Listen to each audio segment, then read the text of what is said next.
राजस्थान विधानसभा के आखिरी चरण में यानी कि 9 और 10 सितंबर 2025 को राजस्थान विधानसभा में धर्मांतरण विधेयक को पारित कर दिया गया है। इसी को लेकर खास बातचीत के लिए इस वक्त हमारे साथ मौजूद है राजस्थान एपीसीआर के प्रदेश अध्यक्ष जनाब सादत अली जी। हम उनसे बात करते हैं। समय पहले तो हम जनमानस राजस्थान में आपका स्वागत करते हैं। Thank you sir. जिस तरीके से धर्मांतरण विधेयक को जो है राजस्थान विधानसभा में पारित कर दिया गया है और इसमें विपक्ष में भी कहीं ना कहीं नाराजगी देखी गई, इस पूरे मामले को लेकर आप क्या कहना चाहेंगे? इस धर्मांतरण कानून 2025 को लेकर मेरा ये मानना है कि सरकार ने ऐसी क्या ज़रूरत महसूस करी कि वो आखिरी चरण के अंदर इस बिल को लेके आए।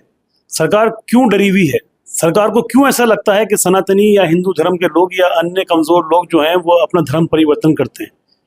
तो क्या कोई आदमी अपना धर्म परिवर्तन करता है तो उसको हमारे संविधान ने ये आज़ादी नहीं दी कि मैं चाहूँ जिस धर्म को इख्तियार करूँ? कौन आदमी अपना धर्म छोड़ के जाना चाहता है? इस बात पे सरकार ध्यान नहीं देना चाहती। सरकार जो आदमी जिस धर्म में है वो अपने धर्म से कौन छोड़ के जाता है? आदमी धर्म तभी छोड़ता है जब उसे उस धर्म में किसी भी किस्म का कोई दर्जा नहीं दिया जाता या उसे कोई फैसिलिटेट नहीं किया जाता, तब वो अपनी मर्जी से, अपनी खुशी से, अपनी चॉइस से अपने धर्म में अपना धर्म चेंज करता है। और हमारा संविधान हमें इस बात की इजाज़त देता है कि मैं चाहूँ जिस धर्म में रहूँ। तो सरकार धर्म बदलने वाले आदमी को क्यों मजबूर करना चाहती है कि वो कलेक्टर की यहाँ परमिशन दे? कोई आदमी बीमार होता है तो क्या वो अपने मेरे अंदर क्या बीमारी है इस बात की वो कोई नोटिस बोर्ड लगाता है? मैं किस धर्म में रहूँ इस बात की मैं किसी को क्यों इन्फॉर्मेशन देना हूँ? मेरी मर्जी में आज इस धर्म में हूँ, मैं कल किसी और धर्म में हूँ, परसों में किसी तीसरे धर्म में हूँ, जो मुझे अच्छा लगेगा मैं वहाँ जाऊँगा। तो सरकार पूरी हर चीज़ को भगवा करना चाहती है। कुल मिला के बात यह है वो नागरिकों को फैसिलिटेट नहीं करना चाहती, वो नागरिकों की परेशानियों को दूर नहीं करना चाहती, बल्कि वो चाहती है कि वो जहाँ भी हैं, मजबूर हैं, तकलीफ में हैं, दुख में हैं, लेकिन वहीं रहें। हम सरकार से कोई चीज़ कोई कुछ नहीं मांगे। तो हम इसीलिए तमाम लोग इस बिल को पहले भी इसकी मुखालफत की गई और अभी भी आपकी नीयत साफ नहीं है। आप सेक्शन 3 के अंदर आपने ये लिखा है कि आपने इशारतन ये किया है कि अगर कोई सनातनी है तो वो अपने पूर्वज धर्म में जा सकता है। कौन जाएगा साहब अपने पूर्वज धर्म के अंदर? मैं इस फेथ का हूँ कि मैं ये मानता हूँ कि दुनिया में जितने भी आदमी हैं वो बाबा आदम की औलाद है। तो क्या कोई सनातनी बाबा आदम की औलाद के धर्म में आएगा तो वो उस पर ऑफेंस नहीं बनेगा? तो इसको क्लियर क्यों नहीं किया आपने कि आपने क्या कहना चाहते हो आप इस सेक्शन की आड़ के अंदर? तो ये कानून जो बनाया गया है वो एक सोच समझ के राज्य को भगवाकरण करने के लिए बनाया जा रहा है। इस कानून का कोई फायदा नहीं है। ये कानून संविधान के खिलाफ है। इसलिए जितने भी लोग हैं जो संविधान से वो पसंद करते हैं, संविधान के मुताबिक देश को चलाना चाहते हैं, वो सब लोग इस कानून का अपोज कर रहे हैं।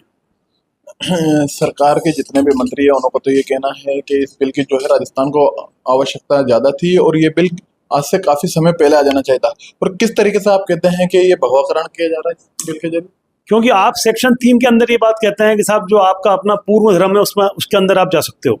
इस बात का क्या इशारा है आपका? खुल के बात क्यों नहीं करते? खुल के बात क्यों नहीं करते? क्या कहना चाहती है सरकार? इस बात को साफ साफ कहिए, कौन किस धर्म में जा सकता है? जब आप धर्मांतरण कानून लेके आ रहे हैं तो हिडन एजेंडा क्यों लिख रहे हैं उसके अंदर कि आप अपने पूर्व जन्म में जा सकते हैं? इससे ये जाहिर होता है कि सरकार क्या चाहती है। आप भगवाकरण कर रहे हैं। आप ये चाहते हैं कि किसी भी धर्म से कोई भी आदमी सनातनी धर्म में आ जाए, हिंदू धर्म में आ जाए, लेकिन हिंदू धर्म से कोई आदमी किसी और धर्म में नहीं जाए। ये आपकी नीयत की खराबी है। बैड इंटेंशन के साथ में आप ये बात लेके आ रहे हैं। फिर आप एक तरफ आप कहते हैं कि साहब जो आदमी अगर नहीं देगा तो उसको हम बुलडोजर कार्रवाई करेंगे। क्या आप किसी आदमी को एक ऑफेंस के लिए 3 बार की सजा देना चाहते हैं? आप उसका बुलडोजरीकरण कर देंगे, फिर आप उसके ऊपर ऑफेंस भी चलाएंगे, पनिश भी करेंगे, मुकदमा भी चलाएंगे। ये कानून क्या संविधान के मुताबिक कानून है? सरकारें जब ऐसे पहले भी ये कानून बनाया गया था और पहले भी इस कानून को मान्यता नहीं मिली थी, स्वीकृति नहीं मिली थी। हम अभी भी उम्मीद करते हैं कि इस कानून को स्वीकृति नहीं मिलेगी।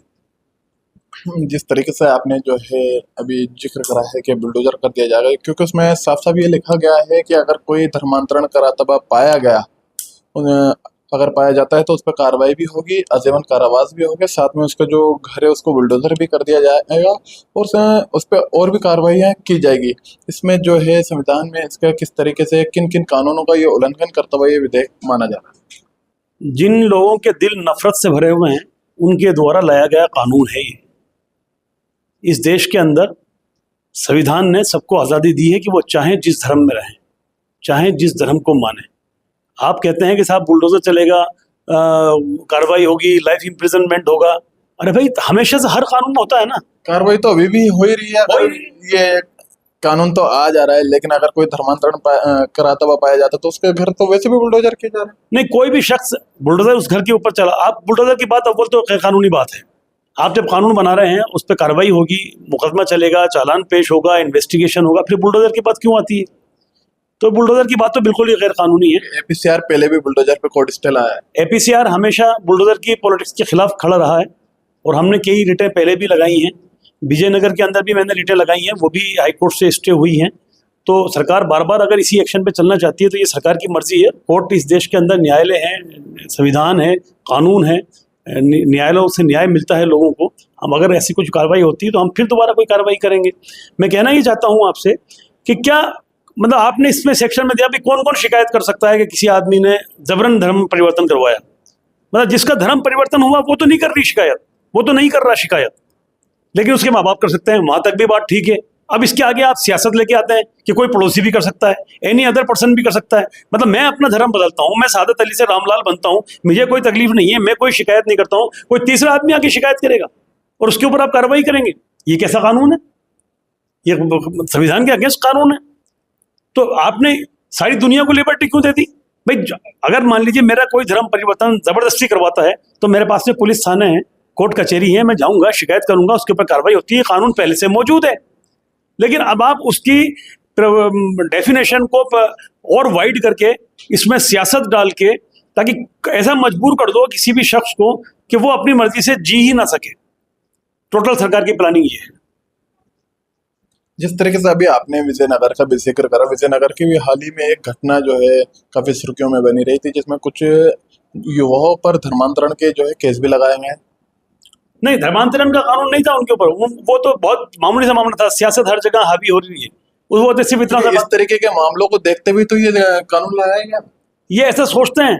मैं आपसे कहना चाहता हूँ, आपके माध्यम से पूछना चाहता हूँ, कितनी एफआईआर दर्ज हुई राजस्थान के अंदर पिछले 50 साल के अंदर कि साहब मेरा जबरदस्ती धर्मांतरण करवाया गया? कितनी सरकार के पास में कितने डाटाज हैं कि सरकार को ये कानून लाने की नौबत आई पड़ी? क्या पहले से कानून मौजूद नहीं है संविधान के अंदर? संविधान के अंदर पहले से आर्टिकल 14, आर्टिकल 25 ये बात कहता है कि आप किसी को लालच नहीं देंगे, आप किसी को डराएंगे धमकाएंगे नहीं, आप किसी को फोर्सफुली धर्मांतरण नहीं कराएंगे। जब ये सारी चीजें पहले से मौजूद हैं और उसके बाद भी धर्म परिवर्तन लोग करते हैं तो उनकी अपनी मर्जी है, अपनी ख्वाहिश है। मैं चाहूँ जिस धर्म में रहूँ, आप मजबूर करने वाले मुझे कौन है कि मैं किस धर्म में रहूँ? कि ये जो धर्मांतरण विधेयक है कहीं ना कहीं ये जो धर्म की स्वतंत्रता है उसको भी उल्लंघन करता हुआ। बिल्कुल उसका उल्लंघन है। हमें हमारे संविधान ने पूरी आजादी दी है कि हम चाहें जिस धर्म को माने, और यही नहीं कि मैं अपना धर्म मानूं, बल्कि संविधान ने मुझे ये भी आजादी दी है कि मैं जिस धर्म को मानता हूं उस धर्म का मैं प्रचार भी कर सकता हूं। क्या एपीसीआर इस धर्मांतरण विधेयक को चैलेंज करेगी? हम इस पे अभी विचार कर रहे हैं और अगर हमारी सबकी राय बनी तो हम इसको लेके कोर्ट के अंदर जाएंगे और जरूरत पड़ी तो हम सुप्रीम कोर्ट तक भी जाएंगे। ये थे हमारे साथ राजस्थान एपीसीआर के प्रदेश अध्यक्ष सादत अली जी, जिन्होंने धर्मांतरण विधेयक पे जो है अपनी बात बेबाकी से रखी। कैमरा सहयोगी के साथ नाजिम हसन, जनमानस, राजस्थान।